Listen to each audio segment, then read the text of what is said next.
Hi, I'm Lynn Mesa. I've been a hydrologist on the Tonto National Forest for 22 years.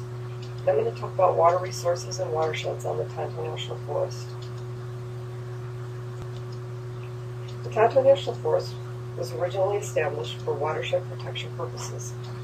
The Salt River Valley Water Users Association wanted to invest in a dam to provide more reliable water to valley farmers, but wanted assurances that the dam would not fill up with silt and sediment.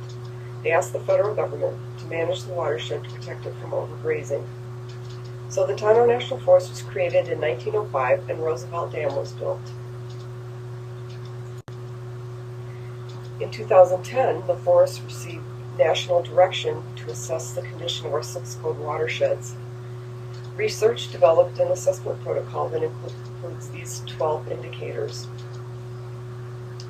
The forest completed the task and came up with 19 watersheds functioning properly, 122 functioning at risk, and 37 with impaired function.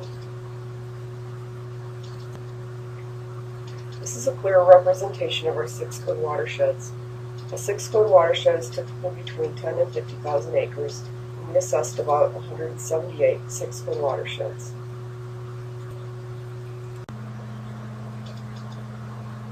Water sources on the Tonto include 657 miles of perennial streams, 1,536 miles of intermittent streams, and over 10,000 miles of ephemeral streams.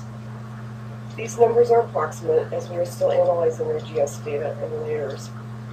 The next 3 numbers are from the Tonto's water rights database. There may be more springs than this, but this is the number that we have water rights for. We also have 1,336 stock tanks and 324 registered wells. A riparian mapping effort was completed a couple years ago, and the GIS layer that was produced shows over 75,000 acres of riparian vegetation. These are some of the species that occur in our riparian areas. Desert willow occurs mainly in the drier desert streams. Deergrass is one of our most important herbaceous species, as it serves to trick stream banks and facilitates the building of floodplains by trapping sediment. Now I'm going to talk about some of our uses and impacts. The Tonto National Forest is the backyard for Phoenix. We supply recreation opportunities for over 4 million people.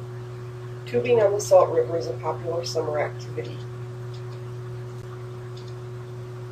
Even our smaller streams and riparian areas offer relief from the heat of the valley. The Tonto has lots of roads, and ATVing is a popular activity.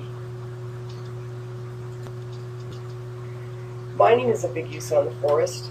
Mining uses large amounts of water, and we try to balance that use with other uses and resources, including the ecosystem.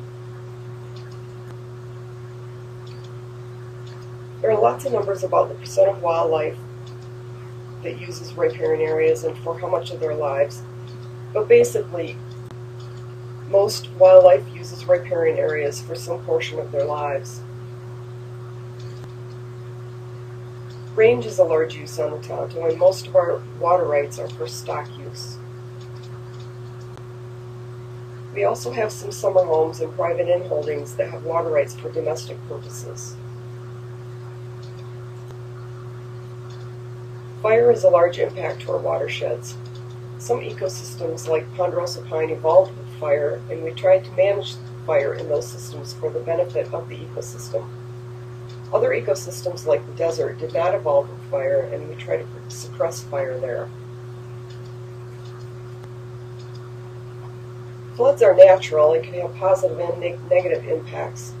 Positive impacts include providing a seedbed for new plants and sediment to build floodplains. During drought, such as we are having now, we get more intense rainstorms.